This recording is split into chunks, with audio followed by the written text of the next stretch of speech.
This program is sponsored by Shama Banaspati and Cooking Oil, Viz Wash, Gulistan Property Marketing, SM Foods, Volca Foods International, Muslim Group of Schools and Colleges, Al Kareem Builders, and Al Ghafoor Beverages.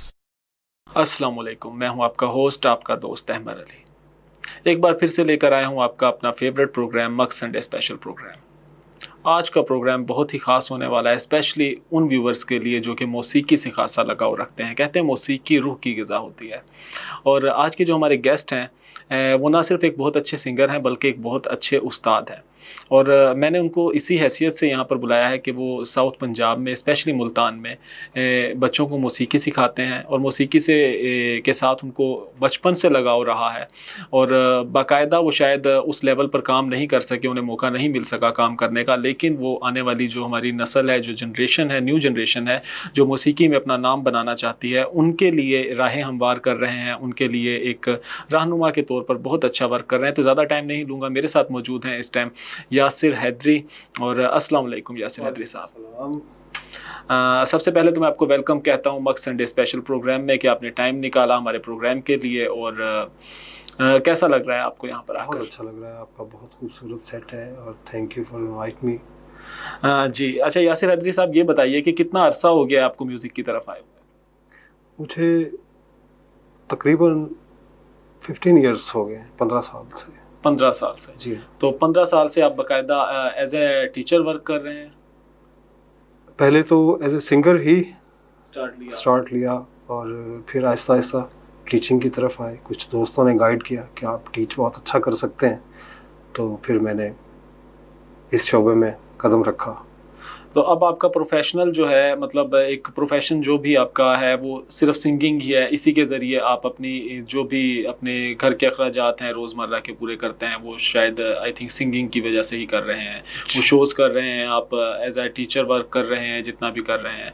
तो क्या बचपन में आपने अपने लिए कुछ ख्वाब देखे हों कि मैंने डॉक्टर बनना है, इंजीनियर बनना है, या पेरेंट्स ने आपके लिए कुछ ख्वाब देखे हों ऐसे? असल में ऐसा होता है कि तमाम पेरेंट्स की ये ख्वाहिश होती है कि मेरा बेटा इंजीनियर बने, मेरा बेटा डॉक्टर बने और इसी तरह से जज बने या वकील बने। तो मेरा ख्याल है कि बाय नेचर होता है आर्टिस्ट, या तो आर्टिस्ट होता है और या फिर नहीं होता, या तो अल्लाह ताला उसे बनाता है और या फिर नहीं बनाता। आप ज़बरदस्ती से आर्टिस्ट नहीं बन सकते, यानी आप चाहें, आपके अंदर सलाहियत नहीं है तो आप आर्टिस्ट नहीं बन सकते, और अगर हैं तो आपके अंदर से वो चीज़ रिमूव नहीं हो सकती, बिल्कुल, चाहे कितनी भी ज़बरदस्ती की जाए। हमारे माशरे में ऐसा है कि डबल स्टैंडर्ड है कि एक ही चीज़ को बैक वक्त हम अच्छा भी समझते हैं और बुरा भी समझते हैं। गाना सुनना तो हमें बहुत अच्छा लगता है, लेकिन गाना गाने वाले अच्छे नहीं लगते। ये सिर्फ गाने के लिए नहीं है, हमारे माशरे का डबल स्टैंडर्ड ये है कि वो हर फील्ड में, मतलब हर फील्ड में क्या, आर्ट की हर फील्ड में है कि एक्टर को भी हम लाइक करते हैं, एक्टर के साथ सेल्फी लेना भी हम लाइक कर रहे होते हैं, और उसको हम भांड और मरासी भी कह रहे होते हैं। उनके लिए हम बहुत से ऐसे अल्फाज का भी इस्तेमाल करते हैं। तो ये double standard I hope that बहुत जल्द लोगों में ख़त्म हो। अब आस्ता आस्ता शऊर आ रहा है, वेल एजुकेटेड फैमिलीज़ के बच्चे बच्चियाँ इस फील्ड की तरफ आ रहे हैं। तो आपका फैमिली बैकग्राउंड किस तरह का था? क्या सिंगिंग की तरफ कोई पेरेंट्स में से रहा हो, कोई बड़ा भाई बहन, कोई भी फैमिली में से इस तरफ हो? एक्चुअली दोनों अम्मी और अब्बू की आवाज़ें बड़ी अच्छी थी। बचपन में उनसे सुना करता था, तो अक्सर घर में गुनगुना देते हैं। जब वो यंग थे, तो मैं छोटा था, तो बहुत अच्छा म्यूज़िक सुना करते थे। बहुत अच्छे सिंगर्स के साथ उनके ताल्लुकात भी थे। और मुझे याद है कि बहुत छोटी सी उम्र में मुझे वालिद साहब लेके गए थे नुसरत फ़तेह अली साहब का कॉन्सर्ट सुनवाने के लिए। तो आज तक वो मेरे कानों में उनकी गाई हुई वो चीज़ें गूंजती हैं। वो कौन सा सॉन्ग था जो आपने वहाँ पर सुना उस कॉन्सर्ट में? वो उस वक्त कवाली गा रहे थे, मैं जाना जोगी दे नाल। तो थोड़ा सा हो जाए, गुनगुना कर आप दिखा सकें। नी मैं जाना जोगी दे नाल, नी मैं जाना जोगी दे नाल, कन्नी मुंदरा पाके मत्थे तिलक लगा के नी मैं जाना जोगी देना।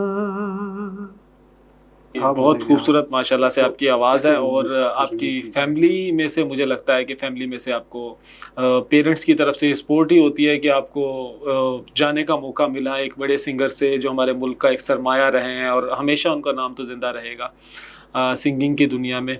तो उनसे आपको मुलाकात का भी मौका मिला। तो वालिदैन हयात हैं आपके? जी हाँ, हयात है माशाल्लाह। तो अब कैसा और फ़ील करते हैं वो अब जो वो बड़ा अच्छा फ़ील करते हैं कि चलें आपने मेहनत की है और अल्लाह आपको उसका सिला दे रहा है। सिला दे रहा है? तो ये बताइए कि आजकल आप सिर्फ स्कूल के अंदर टीचिंग कर रहे हैं, म्यूज़िक सिखा रहे हैं, या इसके अलावा भी म्यूज़िक के हवाले से कुछ काम कर रहे हैं आप? दिन में स्कूल में होता हूँ और इवनिंग में एक म्यूज़िक अकेडमी है शहर के वस्त में, तो वो मैं चला रहा हूँ। तो जो लोग अच्छे आपको देखकर म्यूज़िक सीखना चाह रहे हैं, हमारे यहाँ पर म्यूज़िक हो या आर्ट हो, इसके हवाले से इतने ज़्यादा इंस्टीट्यूट नहीं है, बहुत ज़्यादा काम नहीं हो रहा है। अगर कुछ लोग सीखना चाहें तो वो आपसे अगर राब्ता करें होम ट्यूशन के लिए, तो क्या आप घर में भी जाकर सिखाते हैं म्यूज़िक? ज़रूर ऐसा है, और 1-2 जगहों पे मैं जाता भी हूँ होम ट्यूशन लेने के लिए, बट ज़्यादा स्टूडेंट जो हैं वो इवनिंग में मेरे पास ही आ जाते हैं। ठीक। अच्छा ये बताइए कि आप इसके अलावा प्राइवेट फंक्शंस भी करते हैं? जी हाँ, सिलेक्टेड करता हूँ, सिलेक्टेड करते हैं। Selected function.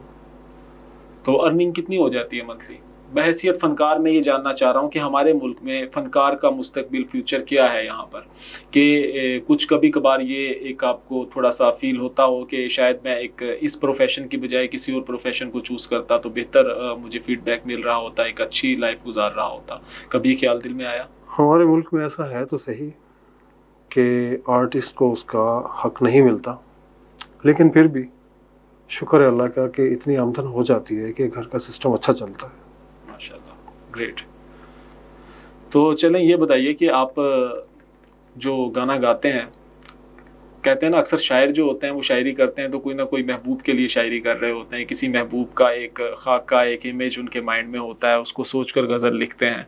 तो सिंगर भी होता है तो उसकी आवाज़ में अक्सर दर्द के पीछे एक कहानी होती है, एक वजह होती है कोई ना कोई। तो आप जब सॉन्ग गाते हैं इसके पीछे कोई कहानी, कोई दास्तान ऐसी छुपी हुई है? ऐसा होता है कि singer must be an actor. अगर आप कोई भी सॉन्ग गा रहे हैं, सैड सॉन्ग गा रहे हैं या रोमांटिक सॉन्ग गा रहे हैं, तो आपको फील करना पड़ता है आपको अपने आप पे, और जैसे बोल होते हैं उसी तरीके से अपने आप को ढालना पड़ता है, तो फिर कहीं जाके उसका असर सुनने वालों पे भी होता है। जी। सुनने में आ रहा है एक फ़िल्म भी आ रही है अनकरीब, ऐसी साउथ पंजाब की में ही बन रही है, वो शूट भी इधर हुई है फ़िल्म। तो उसके लिए भी आप आई थिंक पहली फ़िल्म है जिसके लिए आपने अपना गाना रिकॉर्ड करवाया है? जी हाँ, एक मूवी बन रही है, जी। तुम मेरे हो, तो उसमें मैंने एक्चुअली मेहदी हसन साहब का एक सॉन्ग था, उसका कवर सॉन्ग गाया था मैंने। तो वो बहुत अच्छा डायरेक्टर साहब को पसंद आया, तो वो कहते हैं कि मैंने अपनी मूवी में लेना है, तो मैंने कहा ठीक है। तो रीमेक है ये? ये सॉन्ग रीमेक है। ये सॉन्ग रीमेक है। अच्छा, इसमें आपको फ़िल्म के लिए काम कर कर कैसा फ़ील हो रहा है आपको?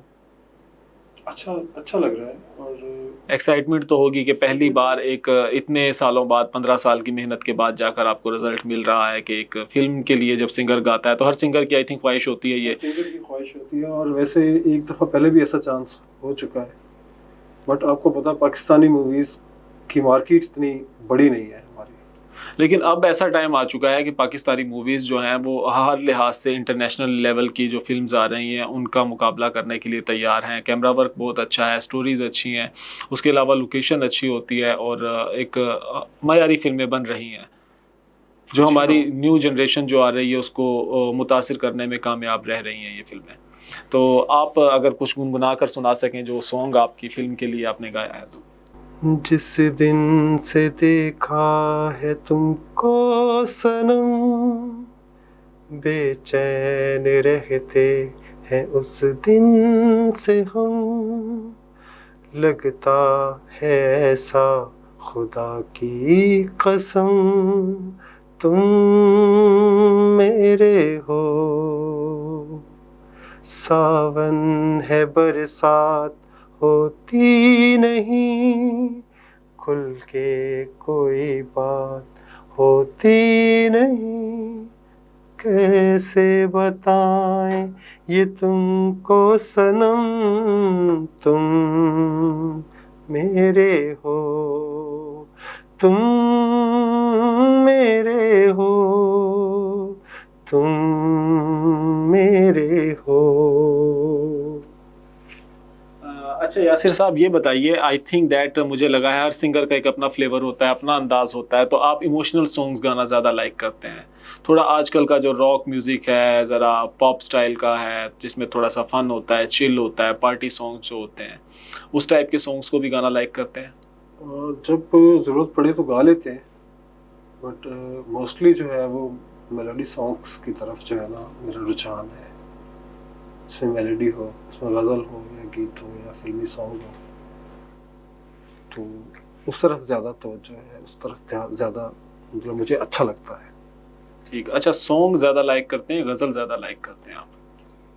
गज़ल भी और सॉन्ग्स भी, जिसकी धुन अच्छी हो, मैं खुद भी धुनें बनाता हूँ, और मतलब जिसकी धुन अच्छी हो, कानों को भली लगे, तो वो ज़्यादा मुझे अच्छे अट्रैक्ट करते हैं सॉन्ग, और वो मैं गाना पसंद करता हूँ। तो कभी ये ख्याल आया कि अपना एल्बम एक लेकर आए मार्केट में, अपना, अब एल्बम का तो दौर नहीं है, वीडियो सॉन्ग कोई ऐसा मंज़र आम पर लेकर आएँ आप जिसके ज़रिए अपनी सलाहियतों का सही तरीके से आप लोहा मनवा सकें? क्योंकि एक सिंगर जब तक हमारे यहाँ पर अपने आप को एक सिंगर की उसे स्टैंप नहीं लगती, जब तक उसका अपना एक सॉन्ग मार्केट में नहीं आ जाता, तब तक उसको सिंगर तस्लीम नहीं किया जाता। ये भी एक हकीकत है, रियलिटी है। और हर सिंगर की ख्वाहिश भी होती है कि उसका सॉन्ग कहीं ना कहीं आए। जैसे कि आतिफ असलम जो थे, उन्होंने भी कहते हैं कि अपनी पॉकेट मनी में से कुछ थोड़ी थोड़ी सेविंग्स कर कर बहुत कम अमाउंट के अंदर अपना पहला सॉन्ग जो रिलीज़ किया था, और उसके बाद उनको वो फेम मिला। तो आपने कभी ऐसा रिस्क लिया जिसके बाद शायद आपके लिए मज़ीद कामयाबी के चांसेस होते और मज़ीद कामयाबी के दर खुलते? रेडियो पे एज ए सिंगर मैं अप्रूव्ड हुआ तो इसी वजह से हुआ था। हर आर्टिस्ट की ये ख्वाहिश होती है कि ख़ास तौर पे रेडियो पाकिस्तान मुल्तान से एज ए सिंगर अप्रूव्ड होना एक बहुत बड़ा चैलेंज समझा जाता था। तो मेरी गुड लक थी कि मैं as a singer radio Pakistan से अप्रूव्ड हुआ, और तब से अब तक कर रहे हैं सॉन्ग, और अब ये देखें आपके सामने ये सॉन्ग है इंशाल्लाह। रेडियो तो बहुत अच्छी चीज़ है। जितने भी हमारे ओल्ड सिंगर्स हैं, पुराने, मलका तरन्नुम, नूर जहां हैं, उन्होंने भी रेडियो के लिए भी बहुत ज़्यादा गाया, और रेडियो से स्टार्ट लिया बल्कि अपने करियर का। तो रेडियो पर आपको गाकर कैसा फील हुआ? रेडियो का एक्सपीरियंस शेयर कीजिए। रेडियो का एक अपना मज़ा है, लेकिन जब 2014 तक मतलब मैं वहाँ पे सिंग करता रहा, तो उसमें ऐसा होता था कि लाइव रिकॉर्डिंग, यानी आपने शुरू किया है सॉन्ग रिकॉर्डिंग शुरू की है, तो अगर उसमें कोई गलती हो गई है तो वो आपको फिर दोबारा से पूरा सॉन्ग गाना पड़ता है, और ये एक बड़ा अच्छा एक्सपीरियंस होता है। बंदे को फुल तैयारी के साथ जाना पड़ता है, बड़ी रिहर्सल करनी पड़ती है। नेशनल सॉन्ग्स कंपटीशन के अंदर आपने पार्टिसिपेट किया जिसके आप विनर रहे, तो इस कंपटीशन में कब पार्टिसिपेट किया और क्या फीलिंग थी जब आपने इसको विन किया? बड़ा अच्छा लगा। मैंने आपको जैसे बताया कि मुझे रेडियो पे गाने का बड़ा शौक था, और ऐसा हुआ कि कंपटीशन था तो मुझे 10 मिनट 15 मिनट पहले पता चला, और घर से मेरे डिस्टेंस भी इतना ही था, तो लोगों को 1 महीना पहले से पता था जो पार्टिसिपेट कर रहे थे। तो रमज़ान का महीना था और रोज़ा रखा हुआ था, और बस जल्दी से पहुँचे, और गला खुश्क हुआ था। सबसे आखिर में पहुँचा मैं, और ज़ाहिर है सबसे आखिर में भी गाने का मौका मिलना था। तो बट जब रिज़ल्ट अनाउंस हुआ तो मैं विनर था, तो बड़ा अच्छा फील हुआ, बड़ी खुशी हुई, और उसी वजह से मुझे रेडियो पे अप्रूव्ड किया गया एज ए सिंगर। तो ये वही काम हो गया ना, कछुए और खरगोश की वो जो कहानी हम सुनते हैं कि एक जो सबसे लास्ट में चल रहा होता है वो सबसे आगे नजर आता है। जी हाँ, ऐसा भी होता है, इत्तफाकात ज़िंदगी का हिस्सा है, और जो आपकी मुकद्दर में है वो ज़रूर होता है। इसके साथ ही टाइम हुआ एक ब्रेक का, चलते हैं ब्रेक की तरफ। आपने कहीं नहीं जाना है, देखते रहिएगा मक्स संडे स्पेशल प्रोग्राम, और ब्रेक से जब वापस आएंगे तो आपका वेलकम करेंगे यासिर हैदरी साहब अपनी खूबसूरत आवाज़ में।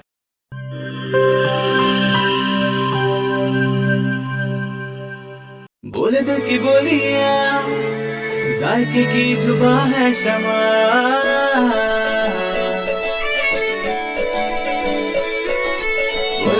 बोले बोले दिल बोले,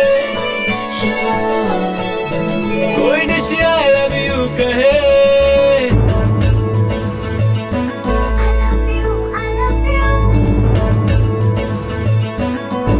कोई मिस यू का सिग्नल बने, रोज शमा की हो मैं फिर रौनक बने पीछे बिल, बोली बोली क्या साइकिल की सुबह है शमा,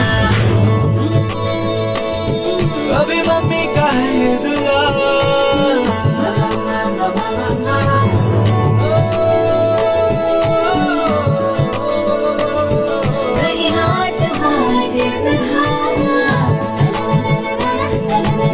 रोज शमा की हो मैं फिर रौनक बने पीछे बिल, बोली बोली क्या साइकिल की सुबह है शमा,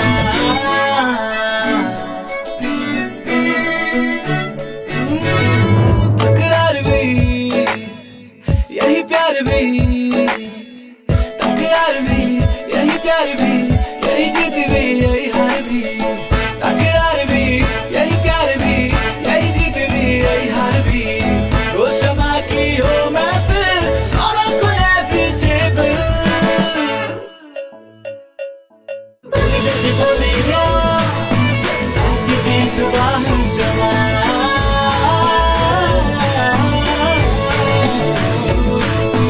साइकिल की सुबह है शमा, वॉइस हेल्थ फॉर्मूला के साथ Shama cooking oil and Shama Vanaspati, बोले दिल की बोली।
रफ्ता रफ्ता वो मेरे हस्ती का सामा हो गए, रफ्ता रफ्ता वो मेरे हस्ती का सामा हो गए, पहले जा फिर जाने जा, फिर जाने जाना हो गए, रफ्ता रफ्ता वो मेरे हस्ती का सामा हो गए।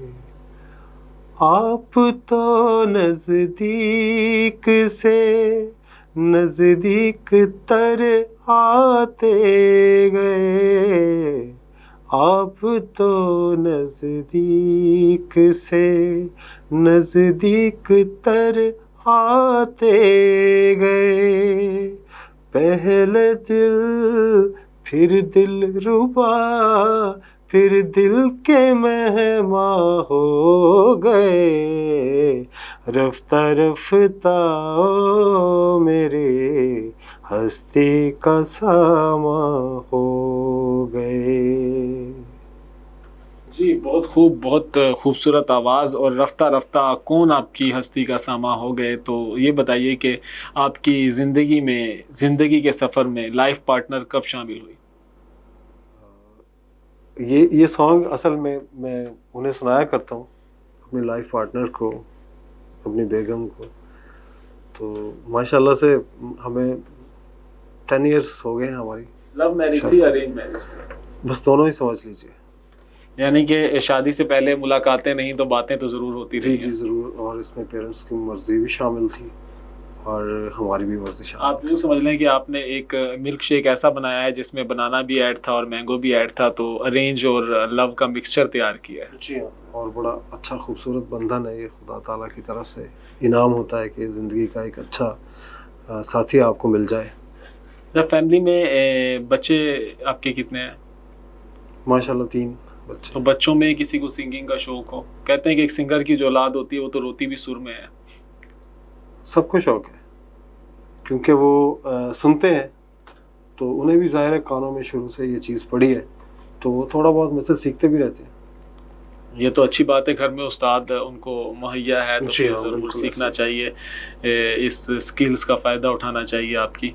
तो आप बता रहे थे कि शादी से पहले की जब हम बात कर रहे हैं, तो शादी से पहले कोई ऐसा सॉन्ग हो, वो एक सिचुएशन ऐसी होती है, एक ऐसा टाइम होता है कि जब बंदे की एक बड़ी रोमांटिक सी सिचुएशन होती है और किसी के लिए गाना और फ़ील कर कर गाना, तो फीलिंग्स भी कुछ अलग होती हैं। कोई ऐसा गाना जो उनके लिए आप अक्सर गाया करते हो शादी से पहले का? मैं उन्हें सुनाया करता था, सोना न चांदी न कोई महल जाने मन, तुझको मैं दे सकूंगा। सोना न चांदी न कोई महल जाने मन, तुझको मैं दे सकूंगा। फिर भी ये वादा है तुझसे, तू जो करे प्यार मुझसे, छोटा सा घर तुझको दूंगा, दुख सुख का साथी बनूंगा।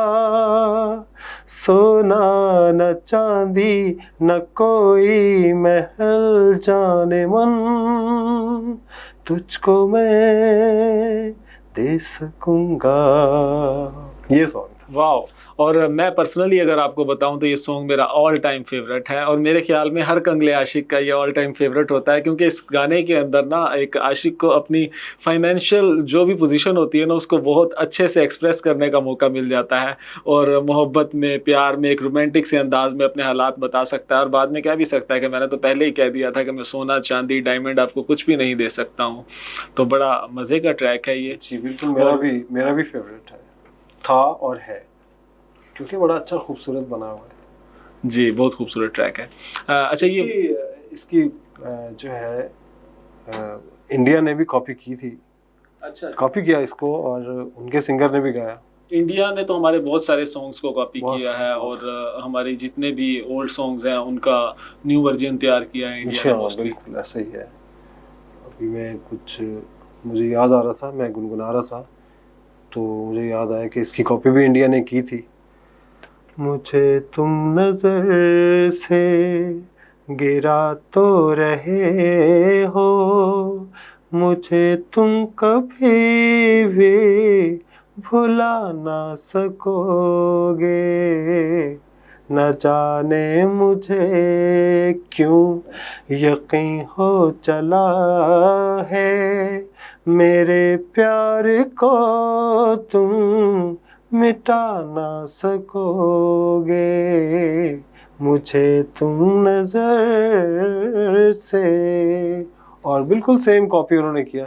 और भी बहुत सारे सॉन्ग हैं जो वो कॉपी करते हैं, और असल में उनके पास मार्केट बड़ी है, तो इससे वो बहुत ज़्यादा अर्न करते हैं हमारे सॉन्ग कॉपी और वो करके। कहते हैं नकल के लिए अकल चाहिए, और वो अकल काफ़ी इस्तेमाल करते हैं, तो करते हैं। नकल इस तरह से करते हैं कि वो फिर उसको एक अच्छी न्यू पैकिंग में पेश करते हैं पुरानी वो चीज़ पेश को, करते हैं, ऐसा ही है। कुछ इस तरह से सीन करते हैं। अच्छा, ये बताइए कि कोई उस्ताद आपका ऐसा रहा हो जिससे आपको बहुत सीखने का मौका मिला हो? उस्ताद के बिना तो आप किसी भी फील्ड के अंदर कामयाबी हासिल नहीं कर सकते। कोई ना कोई ऐसा ज़रूर इंसान की ज़िंदगी में रहा होता है जिससे डायरेक्टली या इनडायरेक्टली इंसान ने बहुत कुछ सीखा होता है। मैंने शुरू में जो म्यूज़िक जब स्टार्ट किया, तो उस्ताद मेरे हैं नवीद भट्टी साहब। बहुत अच्छा गाइड किया उन्होंने, बड़े अच्छे तरीके से म्यूज़िक की बेसिक्स समझाई। और उसके बाद जावेद गनी साहब हैं, नईमुल हसन बबलू साहब हैं, ये सब मेरे असातिज़ा हैं जिन्होंने बड़ी शफ़क़त से मुझे म्यूज़िक सिखाया। अच्छा, आप जहाँ म्यूज़िक के उस्तादा की बात कर रहे हैं, आप खुद भी एक उस्ताद हैं, तो बहुत सारे लोग ऐसे होते हैं जो बाथरूम सिंगर्स होते हैं। तो गाना सुनना सबको अच्छा लगता है जिस तरह, तो उसमें से बहुत सारे लोगों को गाना गाने को भी दिल करता है, लेकिन अक्सर लोगों को एक हिम्मत नहीं होती उस तरह से लोगों के सामने गाने की, एक बहुत घबराहट कह लें, हिचकिचाहट होती है, नहीं गा पाते हैं। तो ये जो लोग सीखना चाहते हैं सिंगिंग को, और तो क्या लगता है आपको कि कितने दिनों में हाउ नाउ सिंगिंग की आ सकती है? टाइम पीरियड कोई नहीं हो सकता इसका। सीखने का अमल तो कहते हैं ना कि जारी माँ की रहता है। गोद से लहद तक जारी पूरी रहता है, जिंदगी। पूरी जिंदगी जारी रहता है। लेकिन फिर भी एक मुनासिब इस तरह का गाना सीखने में कि वो किसी पार्टी में, किसी पब्लिक में गा सकें बाकायदा, अगर प्रोफेशनल सिंगर कोई नहीं भी बनना चाहता तो। आपने सीखना है तो जल्दी सिखा देंगे आपको। हाँ, जल्दी मेरा है तो माइंड में अक्सर आता है कि मुझे सिंगिंग सीखनी चाहिए। देखिए अमर भाई, ऐसा है कि इसका कोई टाइम पीरियड नहीं है। आपकी सलाहियत और आपकी जो वॉइस है उसकी क्वालिटी पे डिपेंड करता है कि आप कब कहाँ तक उसको, एक टीचर आपको जो बताता है उसको कहाँ तक आप फॉलो कर सकते हो, अंडरस्टैंड कर सकते हो।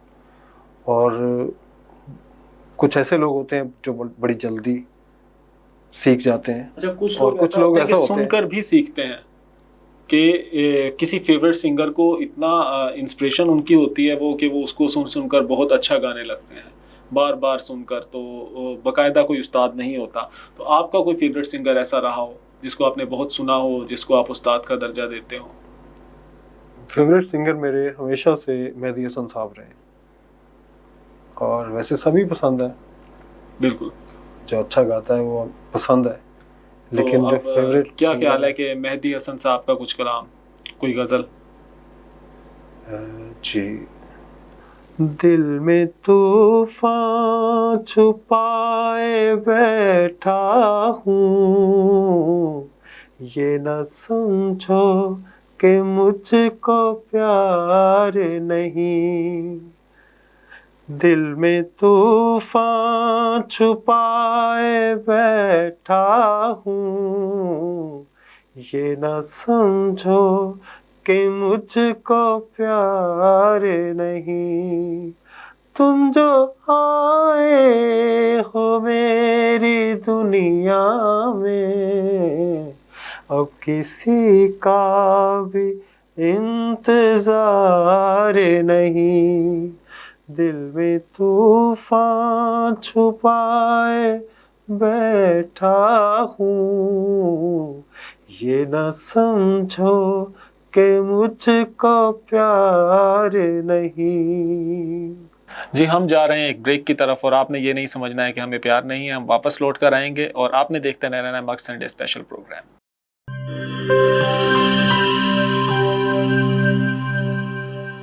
बोले दिल की बोलियां, जायके की जुबान है शमा।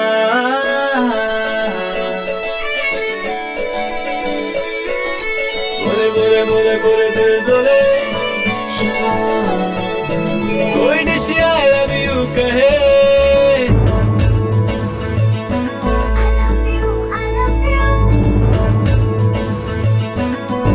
कोई मिस यू का सिग्नल बने, रोज शमा की हो मैं फिर, रौनक बने पीछे बिल।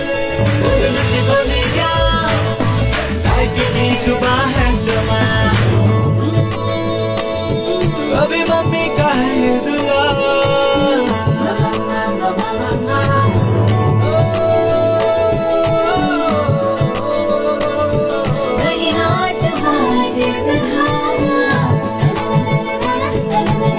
रोज शमा की हो मैं फिर, रौनक बने पीछे बिल। बोली क्या साइकिल की जुबान है शमा,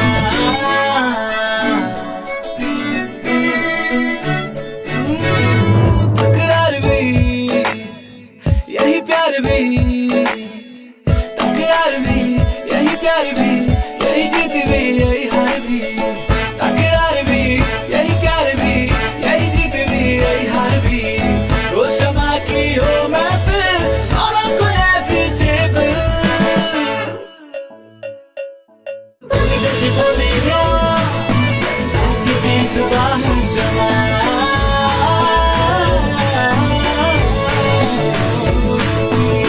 लड़की की जुबान है शमा। वॉइस हेल्थ फॉर्मूला के साथ Shama cooking oil and Shama Vanaspati, बोले दिल की बोली।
Once again welcome back to मक संडे स्पेशल प्रोग्राम। मैं हूं आपका होस्ट, आपका दोस्त अहमद अली, और आज के प्रोग्राम में हमारे गेस्ट हैं यासिर हैदरी। एक म्यूज़िक टीचर हैं, बहुत ही शानदार आवाज़ के मालिक हैं। अनकरीब एक फ़िल्म के लिए भी इन्होंने सॉन्ग गाया है, जो फिल्म मंसरे आम पर आने वाली है। तो यासिर हैदरी साहब, जहां आप लोगों को एंटरटेन कर रहे हैं, गा रहे हैं और सिखा रहे हैं साथ साथ, तो घर में कभी ऐसा हुआ हो कि ऐसा क्या यकीनन होता है ऐसा कि मिसिस से झगड़ा हो जाए, तो उनको मनाने का क्या अंदाज होता है? गाना गाकर मनाते हैं या फिर कुछ और स्पेशल करते हैं उनके लिए? एक चॉकलेट और एक सॉन्ग उनका फेवरेट। अच्छा, मेरा भी चॉकलेट के साथ अमूमन रेड रोज का कॉम्बिनेशन होता है, लेकिन आपने चॉकलेट के साथ सॉन्ग का कॉम्बिनेशन रखा हुआ है। ऐसा है, क्योंकि सिंगर है ना। सिंगर है, तो वो कौन सा गाना ऐसा होता है जिसको सुनते के साथ ही वो फौरन से सारी नाराजगी भूल जाती हैं? हाँ। जान भी दे दूं तू कहे ओ जाने जाना, जान भी दे दूं तू कहे ओ जाने जाना, तेरे बगैर जिंदगी, तेरे बगैर जिंदगी कुछ भी नहीं है माना, जान भी दे दूं तू कहे ओ जाने जाना।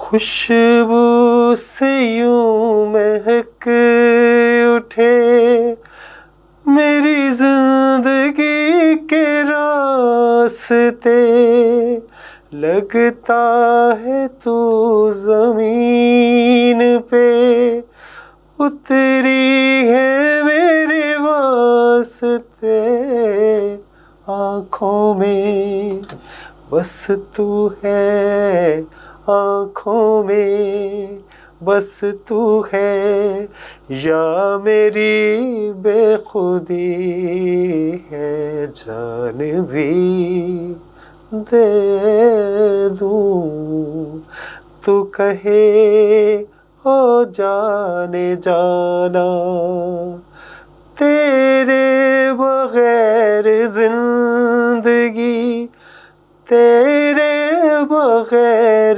जिंदगी कुछ भी नहीं है माना, जान भी दे दूं तू कहे ओ जाने जाना। वाओ, इस सॉन्ग को सुनकर तो मेरे ख्याल में जो आसपास की पड़ोस की लेडीज़ होती होंगी वो भी ये फीलिंग्स तो लाती होंगी, दिल में विश करती होंगी कि हमारा हस्बैंड भी इस तरह का रोमांटिक होता। मैंने कहीं एक जोक पढ़ा था कि हस्बैंड को इतना रोमांटिक होना चाहिए कि मोहल्ले की खवातीन देख कर कहें कि मुझे इसकी बीवी होना चाहिए था। फील होता है मुझे कभी कभी ऐसा। मतलब रश करती हैं कि इतने रोमांटिक जो हस्बैंड हैं। तो मिसेज आपकी शेयर ज़रूर करती होंगी ना कि ये चॉकलेट मुझे मिली और ये गाना गाकर सुनाया, और आसपास तो आवाज़ पहुंच ही जाती होगी। पता नहीं वो शेयर करती हैं या नहीं, बट लगता ऐसे है कि शेयर करती होंगी। अच्छा, हर सिंगर तो उसको गाने के प्लेटफॉर्म बहुत सारे होते हैं, कहीं ना कहीं गाते रहते हैं, लेकिन एक प्लेटफॉर्म मिलने से पहले अमूमन जो सिंगर्स होते हैं वो बाथरूम में ज़रूर गाते हैं। तो बाथरूम का और सिंगिंग का क्या कनेक्शन है? बाथरूम में ऐसा होता है कि जिसे हम बोलते हैं ना कि एक रिवर्ब होता है आवाज़ का, वो क्योंकि बाथरूम एक छोटी सी जगह होती है तो दीवारों से आपकी आवाज़ टकराती है ना, तो उसकी जो रिवर्ब आता है ना, इको जिसे कहते हैं हम, इको साउंड, तो वो बड़ा अच्छा फील अच्छा, होता है। समटाइम मैंने भी फील किया बाथरूम में जब गाना गाता है बंदे को माइक वाली फीलिंग्स आती हैं। यस, अब यहाँ पे मैं आपके स्टूडियो में बैठा गा रहा हूँ ना, तो मेरे कानों में कोई इफेक्ट नहीं आ रहा, कोई, यानी आपका साउंड प्रूफ स्टूडियो है, तो मुझे वो फील नहीं आ रही जो अब हम अक्सर आदी हो चुके हैं माइक पे, साउंड पे गाने के, या बाथरूम में जब होते हैं तो वो साउंड ऐसा आ रहा होता है, टकरा रही होती है आवाज़ दीवारों से, तो आपको बैक आ रही होती है आपकी आवाज़, तो वो ज़्यादा अच्छा लगता है। तो आज हमने इस प्रोग्राम में ये रिसर्च कर लिया है, मेरे ख्याल में ये तहकीक अभी तक कहीं नहीं की गई होगी कि बाथरूम में क्यों गाना गाया जाता है और उसका क्या कनेक्शन है एक सिंगर के साथ, एक सिंगिंग लवर पर्सन के साथ, कि वो बाथरूम में क्यों गाना गाने के लिए एकदम उसके अंदर जरासीम ताज़ा हो जाते हैं, दिस इज जिंदा हो माय जाते हैं। ऑब्जर्वेशन एंड आई थिंक तो बाथरूम में वाकई मेरे ख्याल में हर बंदे को फीलिंग आती है गाना गाने ऐसा ही है, ऐसा ही है यकीनन। और वैसे भी तनाव होता है ना बंदा, कोई डिस्टर्बेंस नहीं होती, की। बिल्कुल, तो वो बंदा अपनी धुन में बस पान मेरे साथ तो खुद यही होता है, मैं बाथरूम में जाता हूँ, मेरे अंदर का पता नहीं क्या सिंगिंग के जरासीम, आपके अंदर है जरासीम वैसे। जरासीम है, लेकिन मुझे लगता है गा नहीं सकता हूँ। मैं लेकिन भी मैं आपको अच्छा गवाता हूँ listener अपने जरूर साथ, हूँ। तो फिर अच्छा लगेगा आपको। हाँ, लेकिन हमारे प्रोग्राम का टाइम भी आई थिंक दैट अपने इख्तिताम को पहुंच रहा है, तो जाने से पहले एक मैसेज दे दें आप ब्यूटीफुल सा अपने सुनने वालों को, या फिर वो लोग जो सिंगर बनना चाहते हैं उनके नाम कोई पैगाम, एक शॉर्ट सा, उसके बाद फिर हम एक गाना स्टार्ट करते हैं। मैं तमाम वालिदैन से और तमाम अपने से जूनियर बच्चों से ये कहना चाहता हूँ कि अगर आपके अंदर आर्ट की कोई भी सलाहियत है तो उसे ज़ाया मत कीजिए, उसे बरूए कार लाइए, क्योंकि अगर आपके अंदर आर्ट है, आप उसे दबाएंगे तो कोई ना कोई ऐसी आपके अंदर प्रॉब्लम पैदा हो जाती है, मुआशरा जो है वो घुटन का शिकार हो जाता है। एक इनफरादी सतह पे अगर आप टैलेंट को दबाएंगे तो उसका असर पूरे मुआशरे पे पड़ता है। अगर आपके अंदर किसी गेम खेलने की सलाहियत है तो वो गेम ज़रूर आप कीजिए, थोड़ा सा टाइम निकाल के उसको एज अ हॉबी अपनाइए। और म्यूज़िक अगर आपके अंदर है, आर्ट आपके अंदर है, तो उसे ज़रूरी नहीं है कि आपने उसको एज ए प्रोफेशन लेना है। प्रोफेशन ज़रूरी नहीं है उसको लेना, जो आपको शौक़ है, तस्कीन के सारी लिए, चीज़ें करते हैं, अपने रूह के सुकून के लिए सुकून करते के हैं। लिए। और आप देखेंगे अगर आपके अंदर जो सलाहियत है, अगर आप उसको हॉबी बना लेते हैं, थोड़ा सा वक्त उसे देते हैं, तो आपके अंदर बड़ी मुस्बत तब्दीलियाँ पैदा होती हैं, और वो ये है कि मुआशरे के लिए बहुत अच्छा है। जिसके साथ ही हमारे प्रोग्राम का टाइम जो है वो अपने इख्तिताम को पहुंच रहा है, तो यासिर हैदरी साहब जाते जाते कोई एक सॉन्ग हो जाए। चलिए आप मेरे साथ गुनगुनाएंगे, थोड़ा सा मुझे फील हो मैं रहा है कि अपना आपको भी song- म्यूजिक से काफ़ी मैं दिलचस्पी एक है। अच्छा लिसनर तो हूं, लेकिन गाने की हद तक मुझे नहीं पता, लेकिन फिर भी आपका साथ देने की कोशिश करता हूं। लग जा गले आपका ये फेवरेट सॉन्ग है? My all time favourite song. चलें आप शुरू करें, मैं आपका साथ देता हूँ। लग जा गले के फिर ये हंसी रात हो न हो, शायद फिर इस जन्म में मुलाकात हो न हो। लग जा गले के फिर ये हंसी रात हो न हो, शायद फिर इस जन्म में मुलाकात हो न हो। लग जा गले से। This program is sponsored by Shama Banaspati and Cooking Oil, Viz Wash, Gulistan Property Marketing, SM Foods, Volca Foods International, Muslim Group of Schools and Colleges, Al Kareem Builders, and Al Ghafoor Beverages.